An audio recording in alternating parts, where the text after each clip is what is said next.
Capítulo 23. Jesus diante de Pilatos.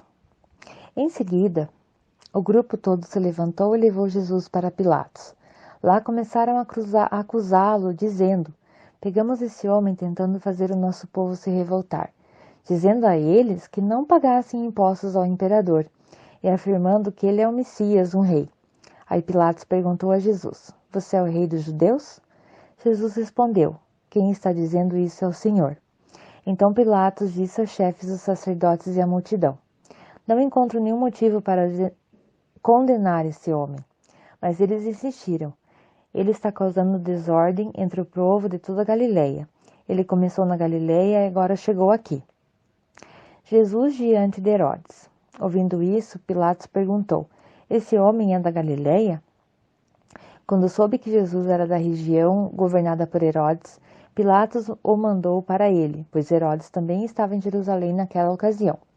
Herodes ficou muito contente quando viu Jesus, pois tinha ouvido falar a respeito dele e fazia muito tempo que queria vê-lo.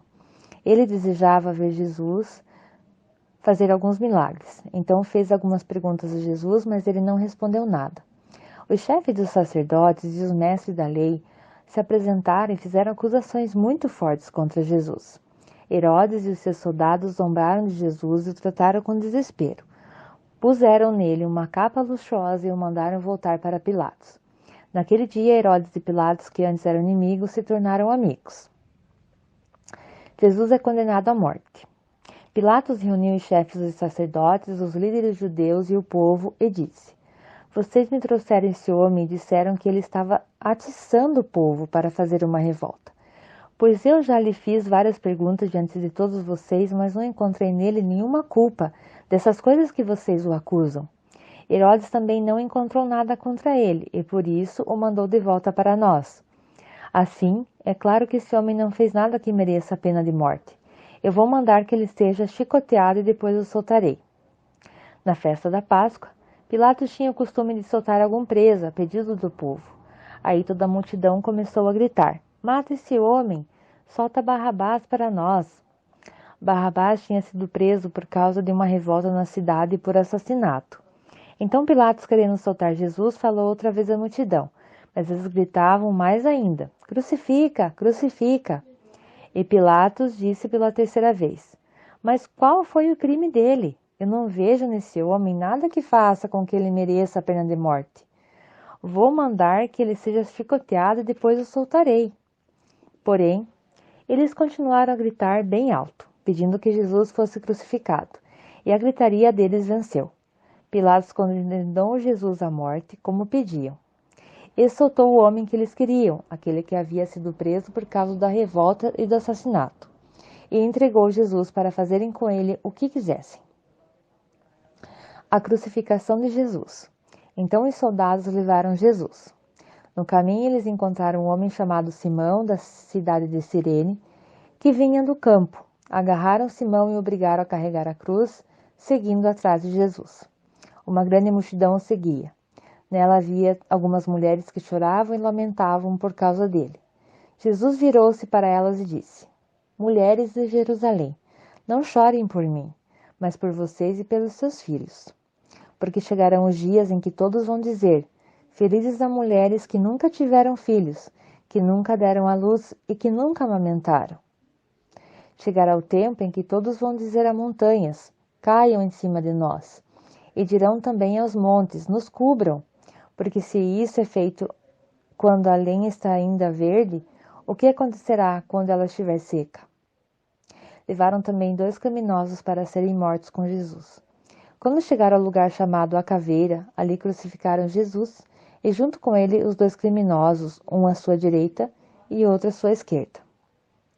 Então Jesus disse: Pai, perdoa essa gente, eles não sabem o que estão fazendo. Em seguida, tirando a sorte com dados, os soldados repartiram entre si as roupas de Jesus. O povo ficou ali olhando e os líderes judeus zombavam de Jesus, dizendo: ele salvou os outros, que salve a si mesmo, se é de fato o Messias que Deus escolheu. Os soldados também zombavam de Jesus. Chegaram perto dele e ofereceram vinho comum e diziam: se você é o rei dos judeus, salve a você mesmo. Na cruz, acima de sua cabeça, estavam escritas as seguintes palavras: Este é o Rei dos Judeus. Um dos criminosos que estavam crucificados ali insultava Jesus, dizendo: Você não é o Messias? Então salve você mesmo e a nós também. Porém, o outro o repreendeu, dizendo: Você não teme a Deus? Você está debaixo da mesma condenação que ele recebeu. A nossa condenação é justa e por isso estamos recebendo o castigo que nos merecemos, por causa das coisas que fizemos. Mas ele não fez nada de mal. Então disse: Jesus, lembre de mim quando o Senhor virar rei. Jesus respondeu: Eu afirmo a você que isso é verdade. Hoje você estará comigo no paraíso. A morte de Jesus. Mais ou menos ao meio-dia, o sol parou de brilhar e uma escuridão cobriu toda a terra até as 3 horas da tarde. E a cortina do templo se rasgou no meio. Aí Jesus gritou bem alto: Pai, nas tuas mãos entrego o meu espírito. Depois de dizer isso, ele morreu. Quando o oficial do exército romano viu o que havia acontecido, deu glória a Deus, dizendo: De fato, esse homem era inocente. Todos os que estavam reunidos ali para assistir aquele espetáculo viram o que havia acontecido e voltaram para casa, batendo no peito em sinal de tristeza. Todos os amigos de Jesus e as mulheres que o tinham seguido, desde a Galiléia, ficaram de longe olhando tudo aquilo. O sepultamento de Jesus. Havia um homem chamado José na cidade de Arimateia, na região da Judéia. Era um homem bom e correto, esperava a vinda do reino de Deus. Fazia parte do conselho superior, mas não tinha concordado com o que o conselho havia resolvido e feito. José foi e pediu a Pilatos o corpo de Jesus. Então tirou o corpo da cruz e o enrolou em um lençol de linho. Depois o colocou num túmulo cavado na rocha que nunca havia sido usado. Isso foi na sexta-feira, e já estava para começar o sábado. As mulheres que haviam seguido Jesus desde a Galiléia foram com José e viram o túmulo e como Jesus tinha sido colocado ali. Depois voltaram para casa e prepararam perfumes e óleos para passar no corpo nele. E no sábado elas descansaram, conforme a lei manda.